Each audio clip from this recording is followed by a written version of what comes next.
So we'll get started. Anu, could you do the Sahana Vavatu if you don't mind? Om Sahana Bhavatu Sahano Bhunattu Sahaviryam Karavavahai Tejasvinavadhitamastu ma vidvishavahai. Om Shanti Shanti Shanti. Harihi Om Shri Gurubhyo Namaha. Harihi Om. Okay. So let's do some chanting. So we'll chant 25 to 30, Anu, if you don't mind. Om Shri Paramatmane Namaha. Atha Tritiyodhyayah Karma Yogaha. Saptah Karmanya Vidvamsaha Yatha Kurvanti Bharata Kuryat Vidvams Tatha Saktaha Chikirshulloka Sangraham Na buddhi bhedam janayet ajnanam karma sanginam joshayet sarva karmani vidwan yuktas samacharan prakrite kriyamanani gunaih karmani sarvashah ahankara vimuthatma kartahamiti manyate तत्त्ववित्तु महाबाहो गुणकर्म विभागयोः गुणागुणेषु वर्तन्ते इति मत्वा न सज्जते प्रकृतेर्गुणसम्मूढाः सज्जन्ते गुणकर्मसु तान् कृत्स्नविदो मन्दान् कृत्स्नविन्न विचालयेत् मयि सर्वाणि कर्माणि संन्यस्याध्यात्मचेतसा निराशीर्निर्ममो भूत्वा युध्यस्व विगतज्वरः. Excellent. Thank you very much. And welcome back. And let's continue our study of Karma Yoga. Very interesting verses. So today we are going to cover verses 28, 29, and 30. As discussed, please make sure that you contemplate and study the meaning of the verses we cover for that week. And if there is any questions, please post that in the WhatsApp group. We will address that. We covered, so far we had 9 session. We covered up to verse 27. So that process is going good. And today we will cover up to verse 30. Following this class, we'll have 5 more sessions that will cover the such topic Karma Yoga. So we can cover that in the next 5 sessions. And in between, we can use for 1 session for Q&A. So 2 minutes introduction, because we introduced this multiple times. So I hope the whole idea of Karma Yoga is clear. So in these verses, in the previous verses, we have been discussing the topic. Whether you are an enlightened person or a person seeking enlightenment, or even if you are a worldly person, you have to act. The difference is how you act and what would be your mindset. So the action is unavoidable.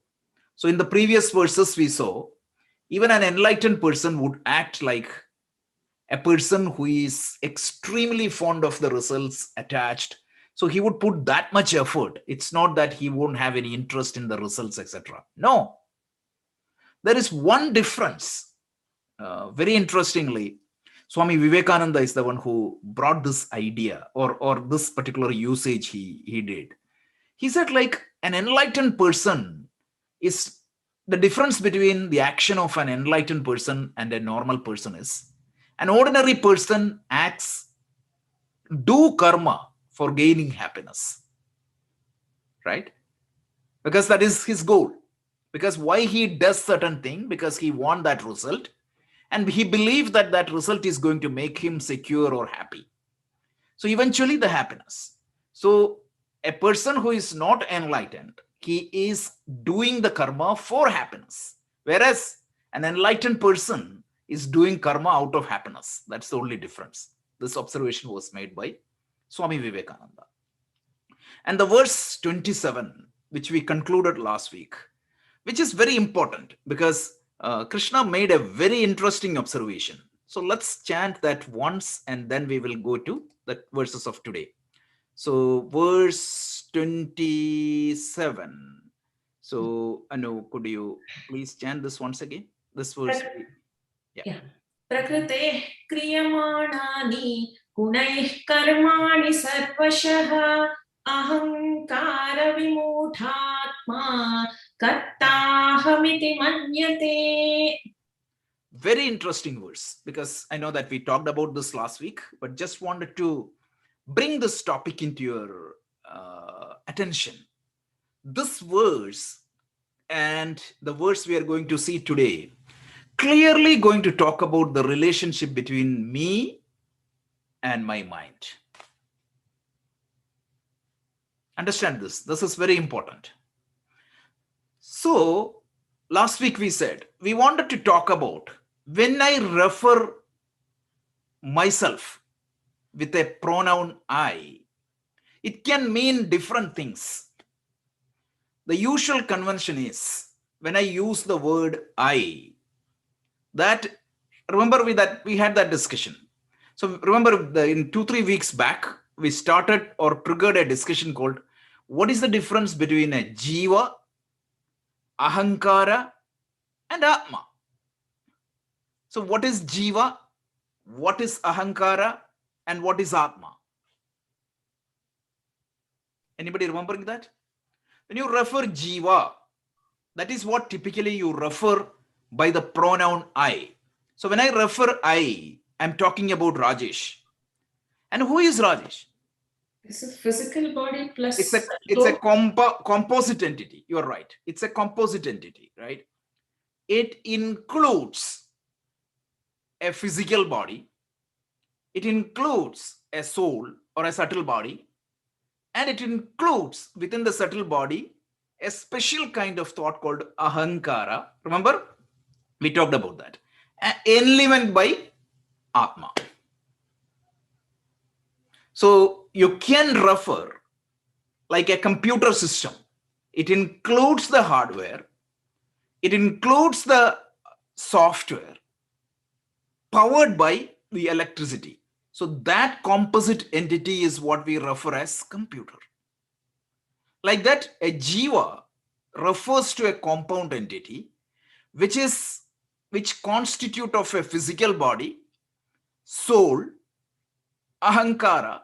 Ahankara is part of the soul because it is, means if you take the subtle body has 19 components and one of them is ahankara.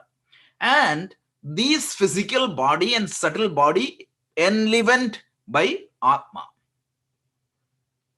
So the whole exercise we do in Gita, the whole Gita or the vision of the Gita is what? If you get identified with this physical body, subtle body as yourself, the problem is it is subjected to birth, it is subjected to growth, it is subjected to decay, it is subjected to change, and eventually it is subjected to death.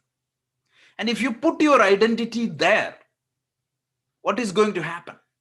You are subjected to suffer change and you are subjected to sufferings.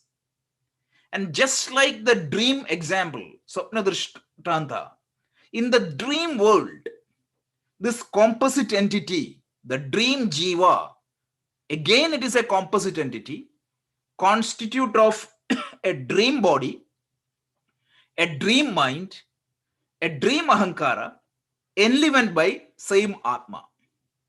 Now, if you really look at the scope of this entity, right, in the dream world and in our waking world, what exactly one entity that continues to exist? Atma. Only Atma. In other words, the scope of the dream body, the dream mind, and the dream ahankara to a certain extent was limited to the dream space and dream time. Whereas the Atma survived the dream time and dream space. And the Atma continued to express itself through the waking body, waking mind, and the waking ahankara in the waking world. And so if you had identified yourself as the dream body, dream mind, you're subjected to suffer with all the problems you encounter in the dream.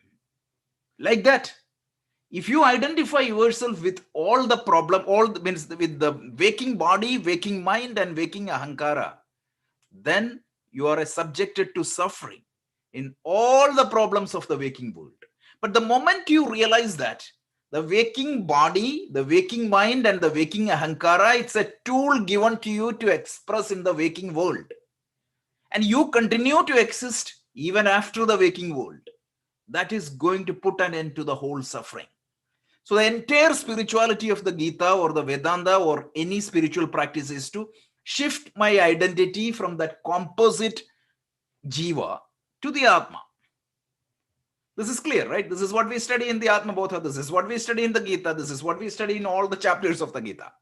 So now the problem is, look at this.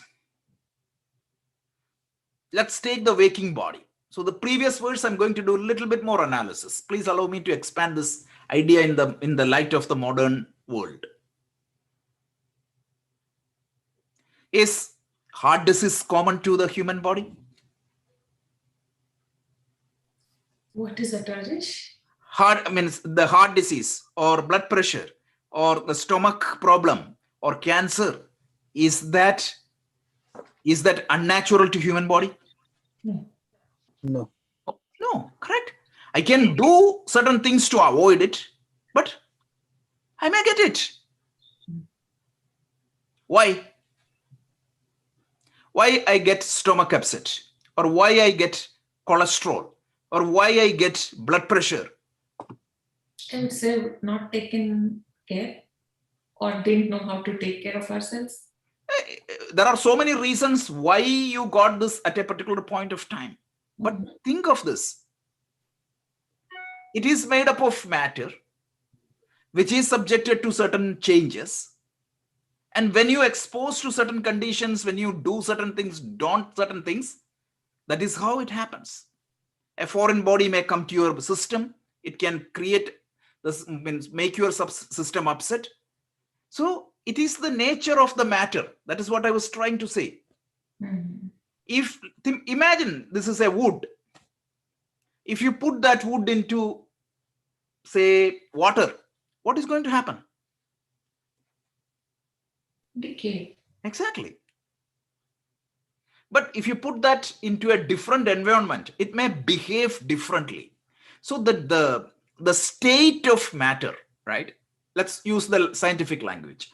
The state of the material objects in any world is subjected to transitions based upon the exposure or the environment in which it is being used. Do you agree? Yeah. Yes. That's all it's. So the human body, right? So suppose you live in an environment which is full of smoky. Isn't it natural that you get sick? Think through that. This verse is very important. This Gita verse is talking about a fact. So the matter has certain inherent qualities, which is called guna or temperament,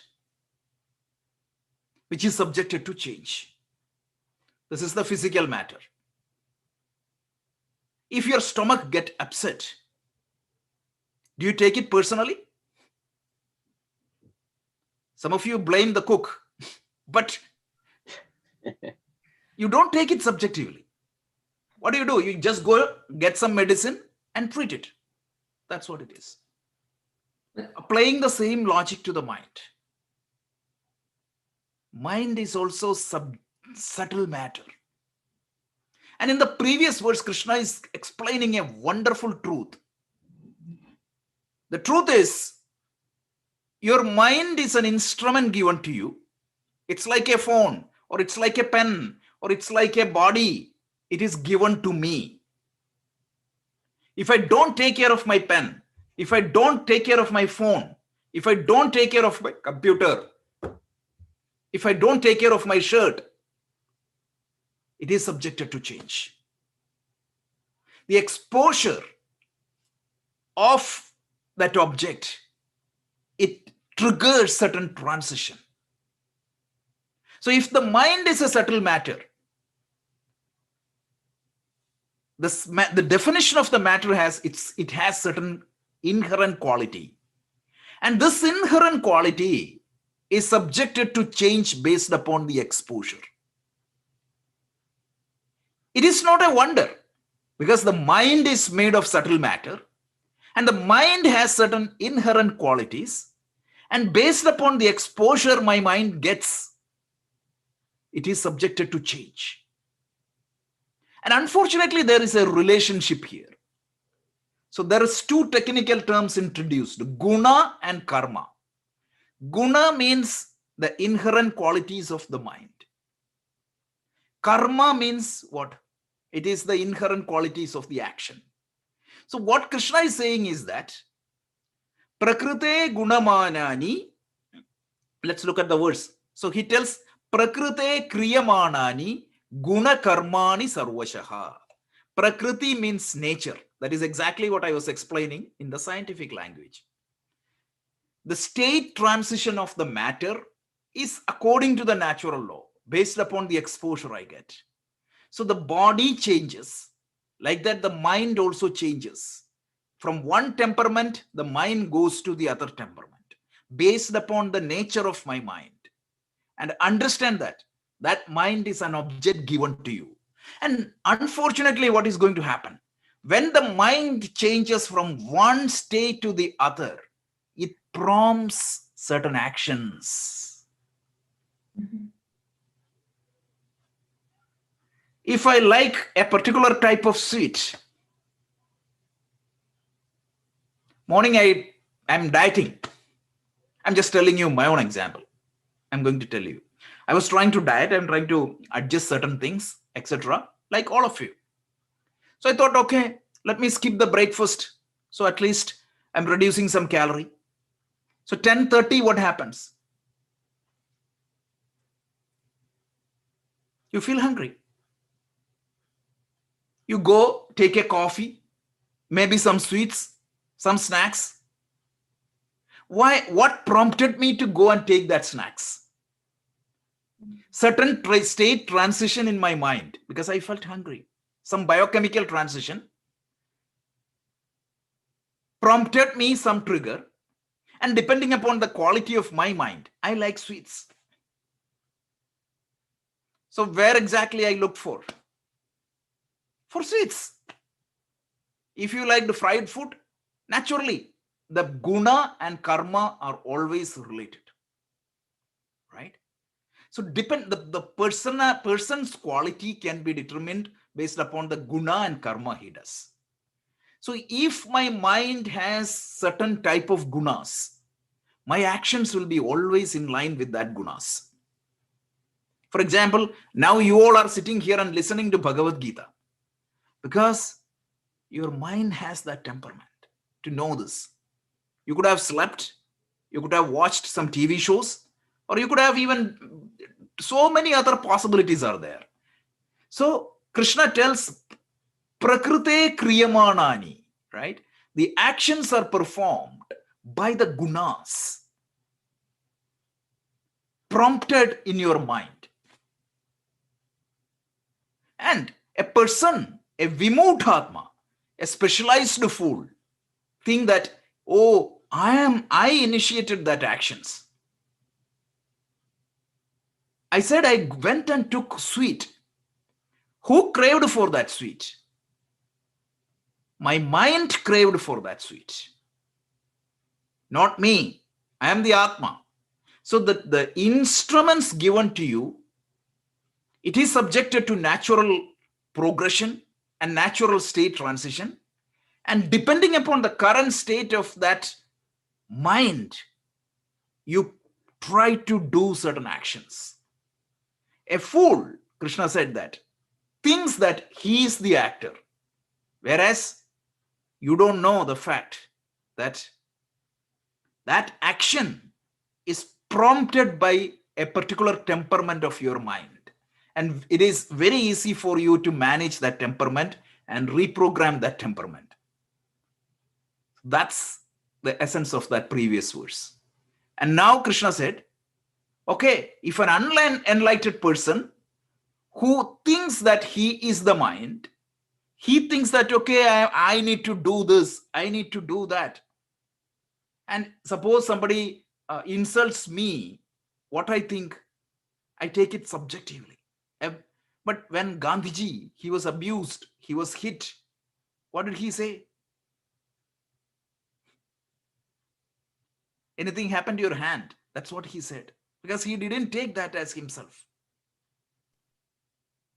And one of the greatest teachings of the human history is given by Jesus Christ. Right? When he was crucified, when he was like the blood was gushing out of his hand. Imagine the crucifixion, how hard it is. Do you remember the famous utterance he has given out? Oh Lord, forgive them because they do not know what they are doing. So this mindset can be shown only by an enlightened master. And that's what is talked in the next verse. So let's listen to But that. that doesn't work, right? Forgive whatever they do, the karma would work on one, right? But that is not determined by me. What is my attitude towards them, right? I may have to defend their aggression, but what would be my mental state? Typically, suppose somebody harshes, means say some hard word against you, hurt you. What would a typical human being try to do? You would hurt back. Yeah, right. Oh. So what exactly is that prompts to hurt him back? His nature. His nature. That's all we said. No, but my question was like let's say if somebody is hurting and like as Jesus Christ was saying that forgive them, oh Lord, forgive them. Would that work? I'm saying I understand that Jesus Christ was not taking anything wrong on them or anything, but in general I'm asking. It is his attitude, right? It is his attitude, his magnanimity of his heart. Right. That's all. Of course, the karma is going to take its own course, but the prayer is also a karma, right? His prayer is also a karma, and that karma will have some effect. That's all overall a different topic, but definitely means it shows his attitude, his maturity. And only an enlightened person can show that type of attitude there. So let's go to verse 28. So can you chant it? तत्त्ववित्तु महाबाहो गुणकर्म विभागयोः गुणा गुणेषु वर्तन्ते इति मत्वा न सज्जते. So again, very interesting verse. We need to understand this verse very nicely. So tattvavit, the word here used is tattvavit. Tattvam here means what? Tat. Remember, it's a technical word. That. Yeah. So tattvamasi, right? We all heard that word, tattvamasi. That refers to You. No. Tattvam. Tvam is you. Atma. Yeah, Atma. The reality. Absolute reality. The absolute reality. So that with means with is a root It Knowing. means knowing. So tattvavit means what? The one who knows the tattva or tat. What does that it means? The one The who realized knows person. the reality, the one Realized who knows master. the Atma properly, an enlightened person. That's all. Got it? Right? Tattvavit. The one who knows the tattva. Tat means that absolute reality. Vid means know. The one who had known the Atma or the absolute reality. So what is his characteristics? Tattvavittu Mahabaho. Mahabaho means almighty armed. Then he tells Guna Karma Vibhagashaha. He knows the play of guna and karma. He knows the implications or the relationship of guna and karma. I was just explaining guna and karma. I have a temperament. I like ice cream. So whenever I see an ice cream shop, Baskin Robbins or Cold Stone, when I see, what happens? Well, you get tempted to buy it. I go there. Why?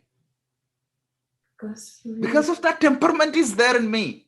Whereas you don't like ice cream, you like coffee. So you may go to a Starbucks.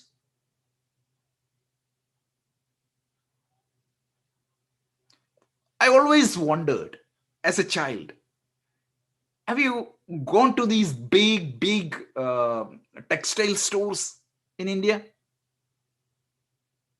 Thousands of varieties of shirts. And I used to think, who is going to buy these shirts? What exactly prompted me to pick up one color of shirt or one type of shirt, and what prompts another person to take a shirt which I think nobody else would buy? His guna. Guna. think that is what is guna. Why I like Mexican food and why you like Italian food? Remember, I didn't use Indian food. So if I use Indian food, you may say that you're exposed to that a lot, and that's why. Both of these things I picked it up. I'm really telling. I don't like Italian food and I like Mexican food. Why? It's guna.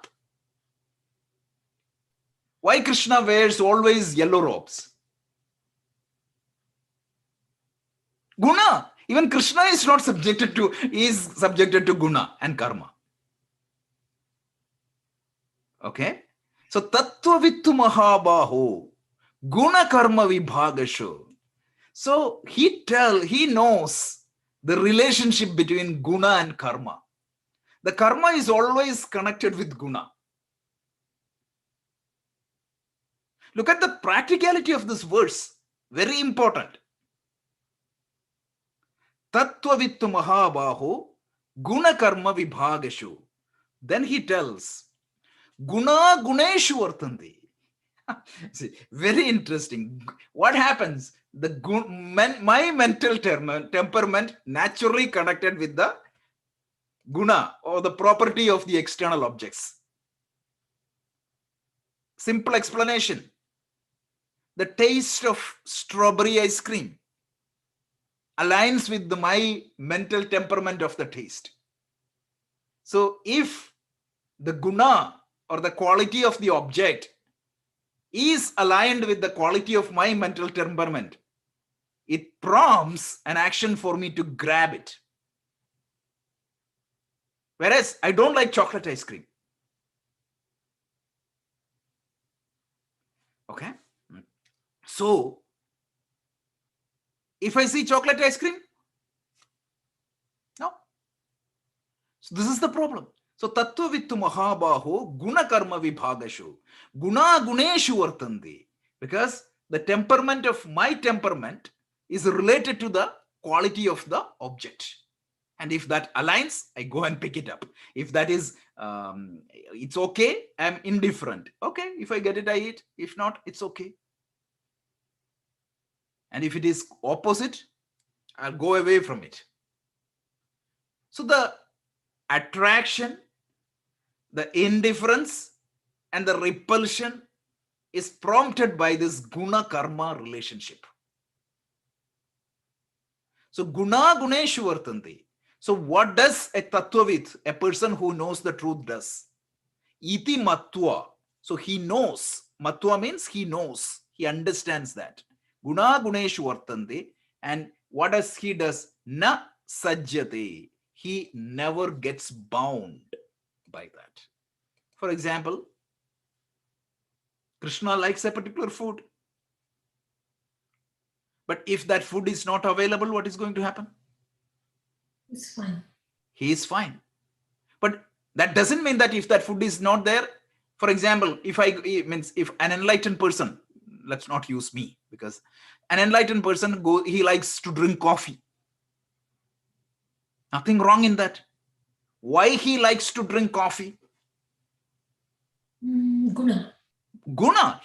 Where exactly that guna belongs to? His mind. His mind. Not himself. So he knows that it is the inherent quality of his mind. And if that is available, he will take it. But if that is not available, he is fine. Whereas a normal person, that there is a difference. My mind likes coffee versus me liking coffee. When I say I like coffee, or exactly it is I needed, that subjectivity comes. And the whole problem in the entire world is the subjectivity. I take everything personal. When I take everything personal, naturally that worry and anxiety comes. I will not be able to do what needs to be done. I'll get upset. I will not be able to do things effectively. And eventually that action is going to bind me. Whereas an enlightened person, or a person who knows the truth, that he is not the mind, and the attraction, repulsion, or anything comes to the mind is a natural reaction or an attraction or a repulsion of the mind with respect to the special quality of the object. And he understands that and he can control it. This is such an important truth.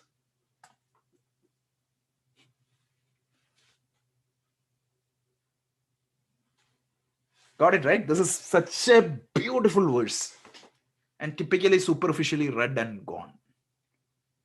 So that's why I took some time initially and tried to explain the nature of the matter. Think about this. When you contemplate upon this week, think about this. You can think yourself. Because what is the nature of the matter? It is subjected to change based upon the exposure and the triggers. In a cold winter without wearing the jacket, if I go out every day, what is going to happen? Don't you get sick? Now Corona, I don't know why are you wearing a mask? If you're exposed to that condition, your body naturally will react. That's the nature of the matter. Understand that the mind is also matter. It also has its own inherent tendencies and gunas. And that guna prompts certain actions. And understand that they are the properties of the mind, not you. And when you separate yourself from your mind, when you try to understand your relationship with your mind is not me, I have a mind. That is the teaching. And when you have that, you can look at these things very objectively. So that's what the essence of this verse. So I know, could you chant this verse once again? And then we will go to the next verse. These are all verses that requires a lot of mananam. So please pay some attention. Meaning, please spend some time. You are paying attention now. So let's go through that verse once again. Are you there? Yeah, sorry, I lost the power and I got I saw that. Sorry about that. Okay. Verse, sorry. 28. Same verse. Yeah. Tattva-vittu mahabaho gunakarma vibhagayoho Guna guneshu vartante iti matva na sajjate. So let's chant verse 29 now.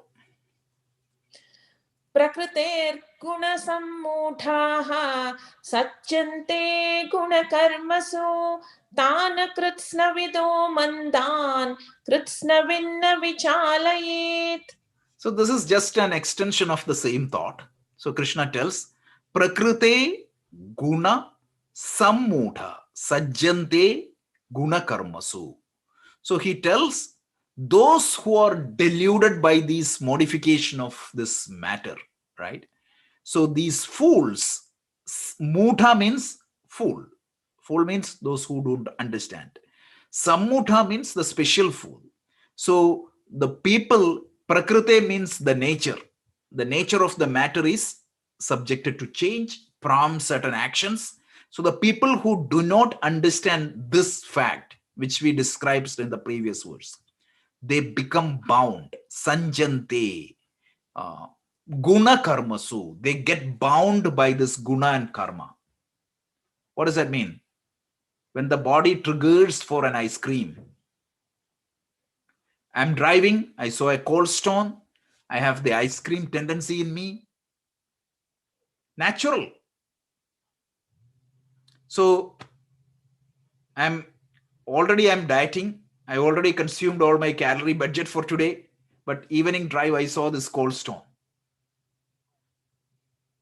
A fool who do not know these things, he will be bound or attached or addicted to these mental prompts because he is bound.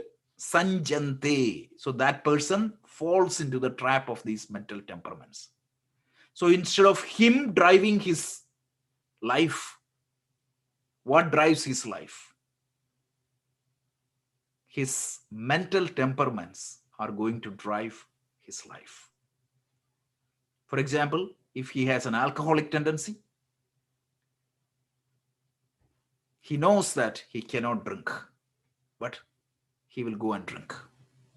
Smoking, every addiction, every habit, once it forms, it creates a strong mental temperament. Thereafterwards,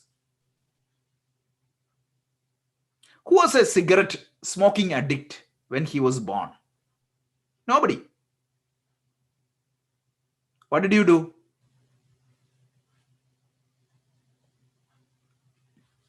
I picked it up.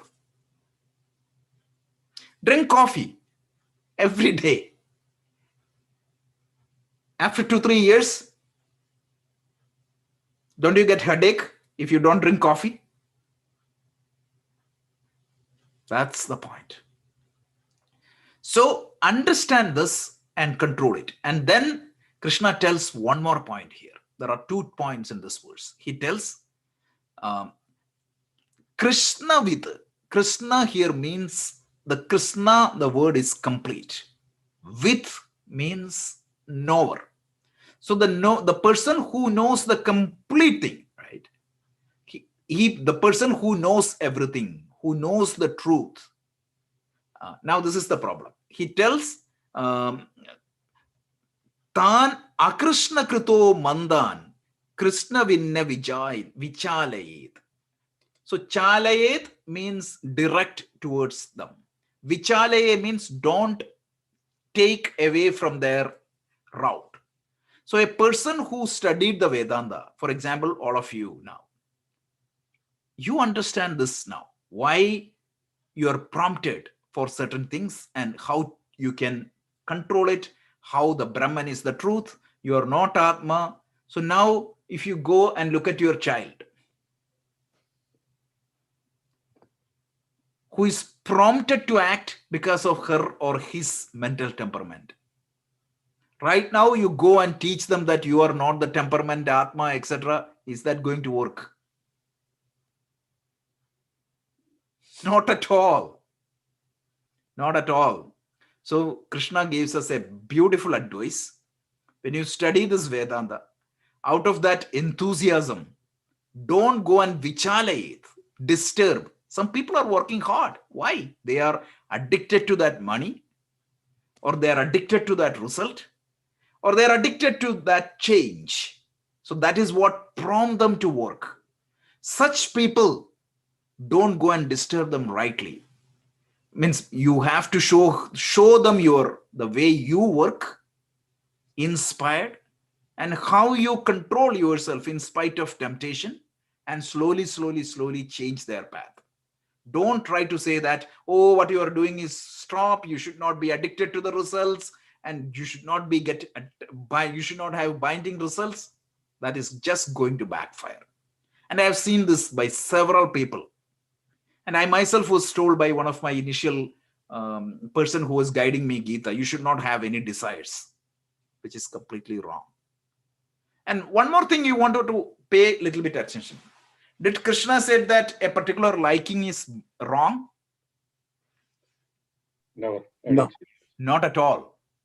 What did he say that you need to control? Attachment to addiction. Bounding desire. Binding desire. So nobody said to give up all your desire. If somebody tells, better ask that person go to a graveyard. It's impossible. So this is where the Gita teachings people misinterpret. Without knowing thing, they try to teach Gita and confuse everybody. And I had to struggle a lot initially. When you read all these books without a teacher and understanding, commentaries, do work you have the right, not the fruits thereof. It's all, Krishna never said that. And Shankaracharya, when he comments on this topic, he said, even a fool won't do without expecting a result.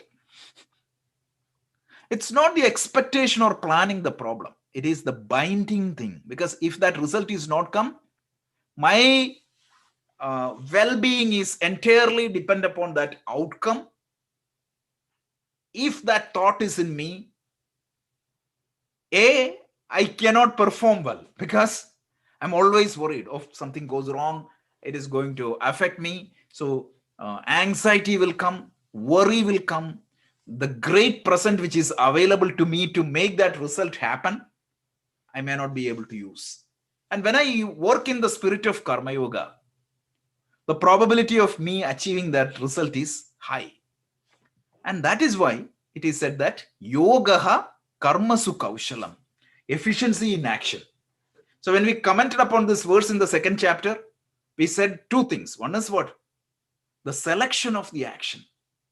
What action you need to pick. Sometimes what happens, the gunas in me is prompting certain action, which is against dharma. Don't do that.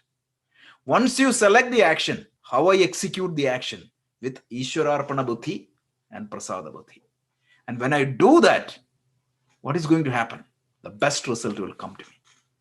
This is why Karma Yoga is the science of subject, success. So now Krishna, this is exactly what Krishna is going to talk.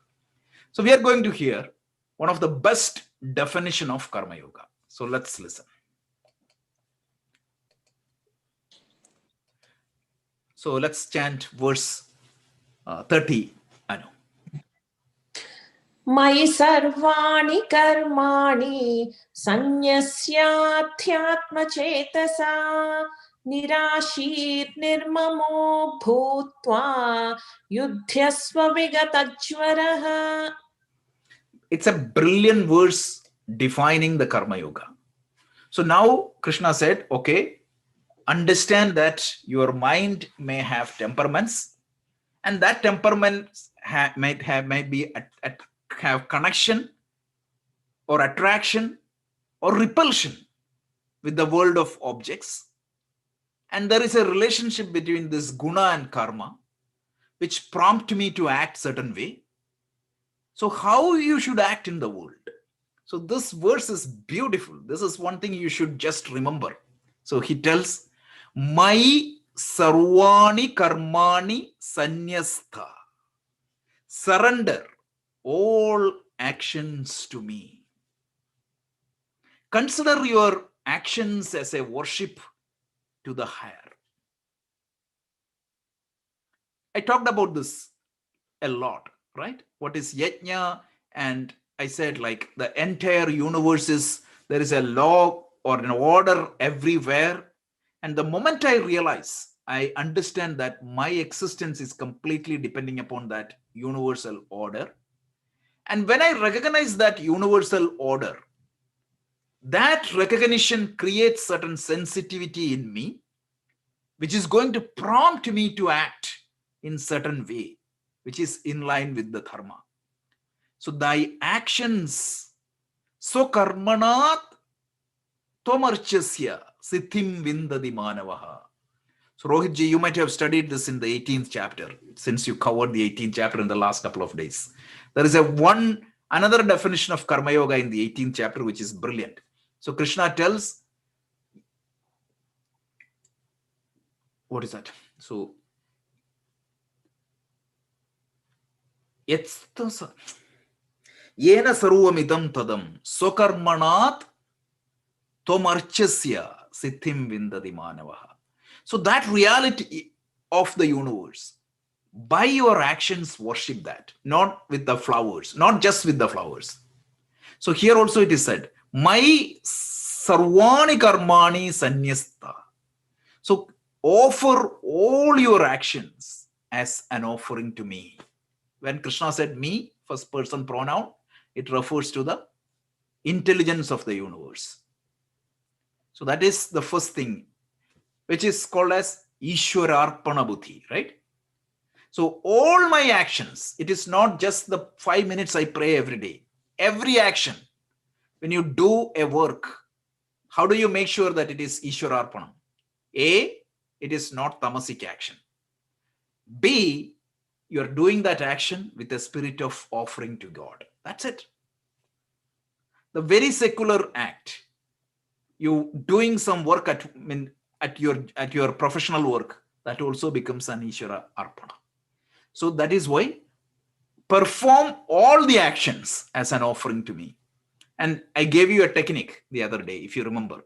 If every action seems to be difficult, try to do with the Swatik actions.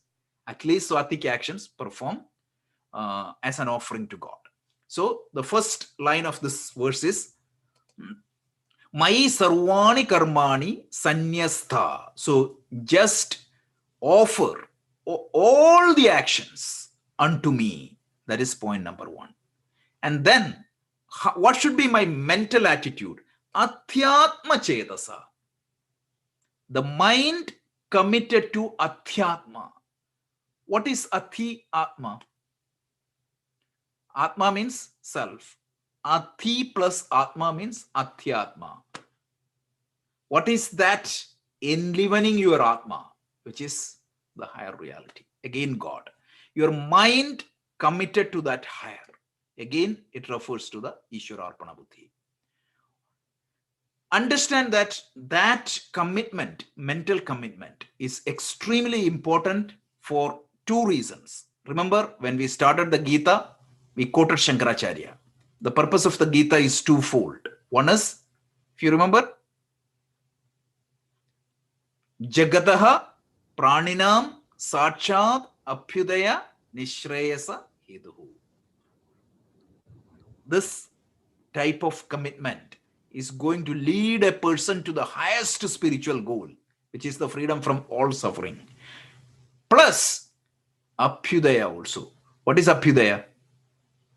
Econo-socio welfare. You will be performing well. You will have good relationship. You will feel happy. You will be contented. Friends will turn into you. All that is going to happen. So for that, you have to keep your mind in that highest goal. Don't settle with the small goals of life. It's not that running away from life. It is with full of life. If you follow this, you will live a life full of life. Right? So, Mai sarvani karmani sanyasya adhyatma chedasa nirashi nirmamo bhuktva. Nirashi in rocker vernacular, it is very wrong meaning. They say nirasha means without any desire. That's not what it means. It's beyond all the desire. That's it. So you're not bound by your desire. Whenever the desire collides with what needs to be done, you have the ability to go beyond your desire. And nirmama means that sense of limited I. Mama means ahankara, limited I-ness. Go beyond that limited I-ness, because if you have that limited I, you will not be able to do that swatik actions. So nirashir nirmamo bhoktva yuthaswa vigata jwaraha. Yuthaswa means perform your action. So this is a battlefield. So Krishna told Arjuna, you go and fight. Fight here means not the external fight. It is the fight, you face your life. That's what it is. So with this attitude, go and face your life. One more point. Vikata jwaraha. Free from all the mental jwara. Jwara means like a fever. Emotional disturbance. With a balanced, emotionally controlled mind, emotionally intelligent mind, go and face your activity. And this is the definition of Karma Yoga. So offer all the actions to me. Mind, how can you offer all the actions to me? When you realize that the commitment of this higher goal can take me to the highest goals of life. That is why Adhyatma Chetasa, Nirashi, meaning you go beyond your likes and dislikes. Nirmamaha means go beyond your limited individuality. Perform all your actions. Yuthasya vikata jwaraha, with an emotionally stable mind. Another definition of Karma Yoga. So we saw karmani evaha adhikaraha tve ma bhaleshu kadajana. Another definition come. Yastu sarvani bhutani ena sarvamidam tadam sokarmanat tomarchasya siddhim vindadi manavaha. Some 5-6 definitions of Karma Yoga we are going to see, but this is another brilliant definition. So this is what this verse means. This is such an important verse. Again, try to understand what is Karma Yoga. Karma Yoga is proper work with proper attitude. When proper work means it cannot be a tamasic action. And the religious analogy is, if you go and worship God with a set of flowers or a set of prasada, you don't offer a rotten food as a prasada to God or a naivedya to God. Correct? So the tamasic action can be considered as not a good flower or not a rotten food, etc. So make sure that the flowers you pick to worship God is proper. And here, when you pick up the action, it cannot be tamasic. It has to be rajasic and it has to be swatik. Then, when you worship, when you perform the action, do that Ishwararpana buddhi. When you get the result, perform the prasada buddhi. And when you and train your mind to be emotionally stable. We are going to see how you are going to make it emotionally stable, etc. in the Gita later point of time. But this is the goal of Karma Yoga. Now tell me, Karma Yoga, even if you are not believing in the higher spiritual goal, isn't it pretty much applicable to day-to-day life? This is the means of efficient work. Yeah. The whole emotional intelligence is exactly the same thing. Any comments or questions? So Rajesh, I see in these verses that your actions should be in line with Iswar Arpan Buddhi. Correct. But it doesn't say anywhere that it should be, the results should be accepted as Iswar. It is not called out in this verse, but in the previous verse we said, right? Yeah. So I was just supplementing that. Okay. This verse, it is Ishwararpana Buddhi. But there is a indirect implication of that. He said, Vikata Joraha, free from emotional disturbance. So if you don't have prasada buddhi, you expected 10% of return for your investment. When it came, it was minus 15. You are disturbed, mentally disturbed. So Vikata Joraha, that condition will not be met. Only with the prasada buddhi that can be maintained. Without this Ishwararpana buddhi and prasada buddhi, you cannot have this done. And one thing, at least personally, which was this is not very easy. One thing which was challenging for me is that trust. But once you go a little bit further, right, when you start putting, means at least I'll tell you what happened to me. I started doing these swatik actions, and then I somehow along the line you get that belief like this will be strong. I will be taken care, right? The prasada buddhi means that universal laws will not be betraying me. Once you have that trust, I always see like in childhood, you see this street circus. You could see this father throwing a child up in the sky. And that child, I always see that smiling. She's never afraid. Why? The trust.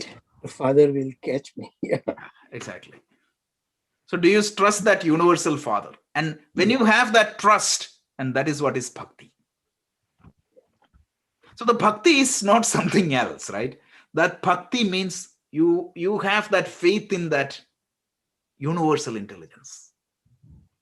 When that faith is there, you can break anything. And please try to develop that bhakti. And that bhakti is going to pay its dividend really high. So when you say bhakti, that typically it's wrong.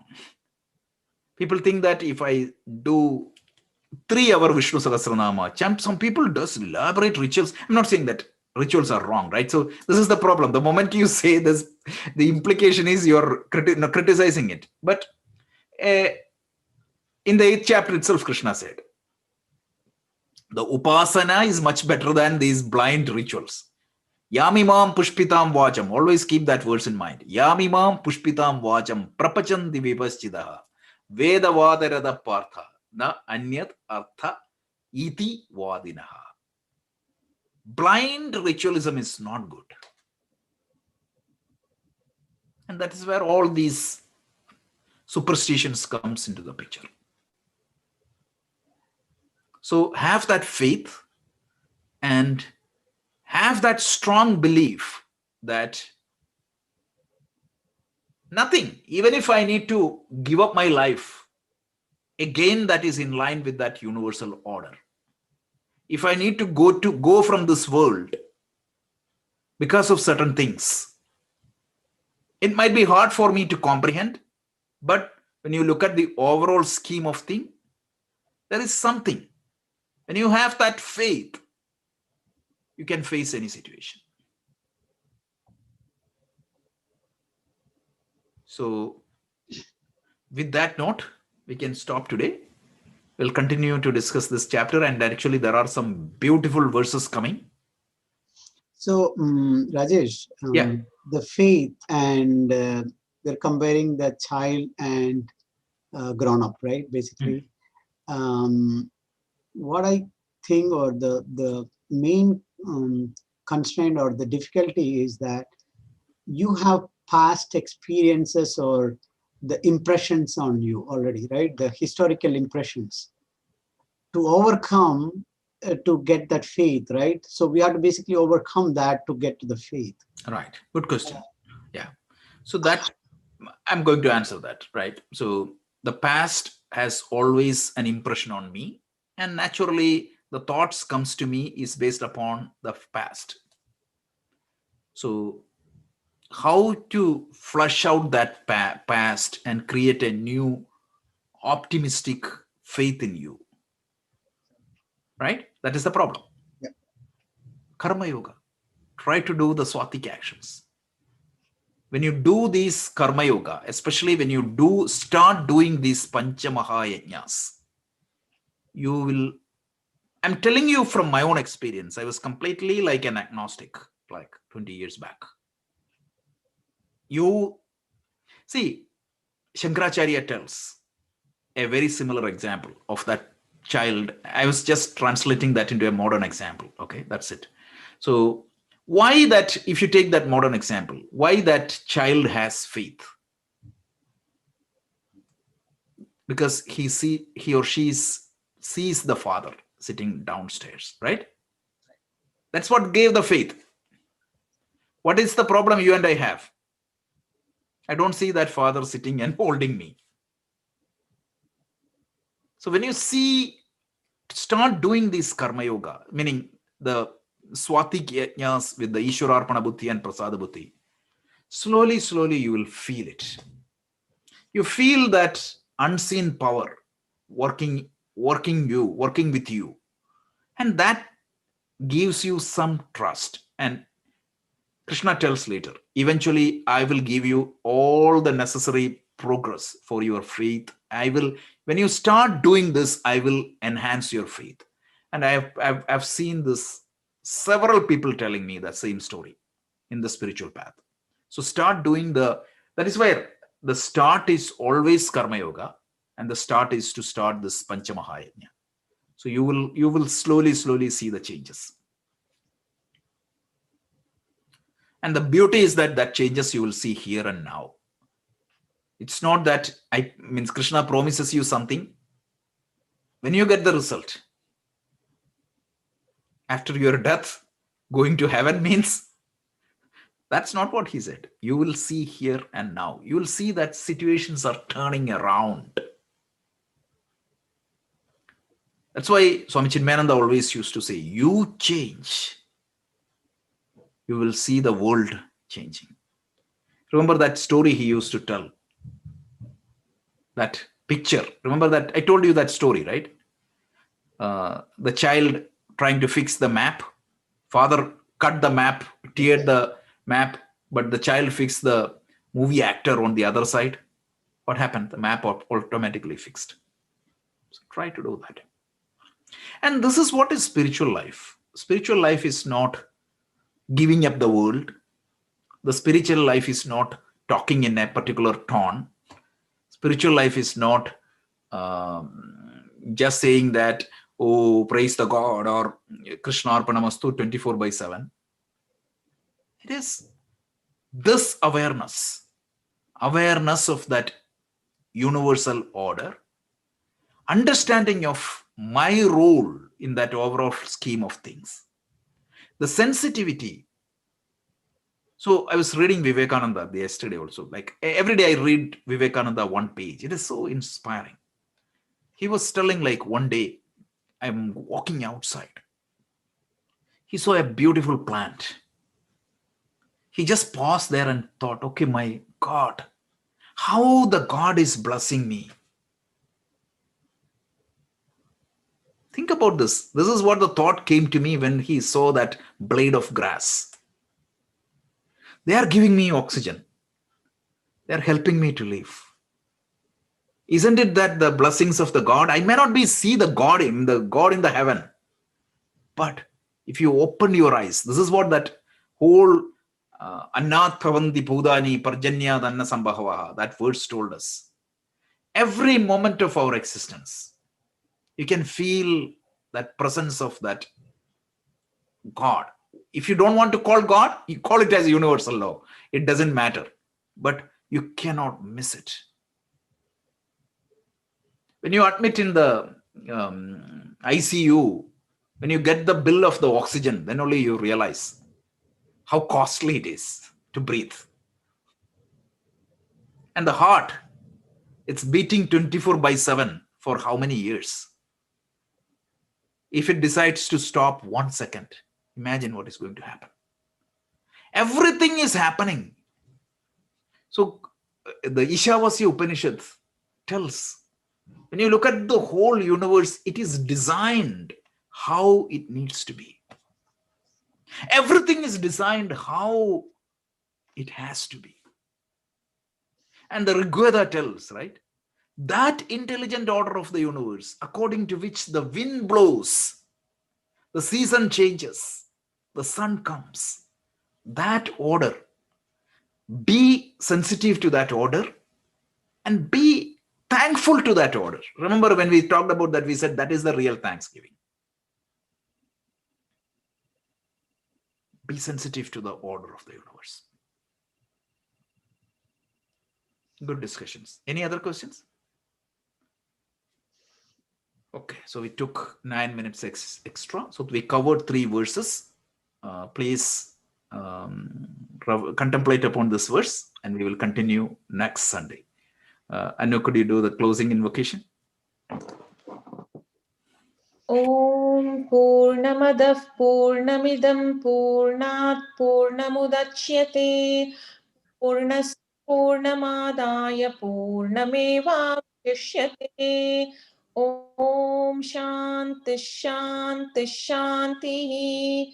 Hari Om Shri Gurubhyo Namaha. Hari Om.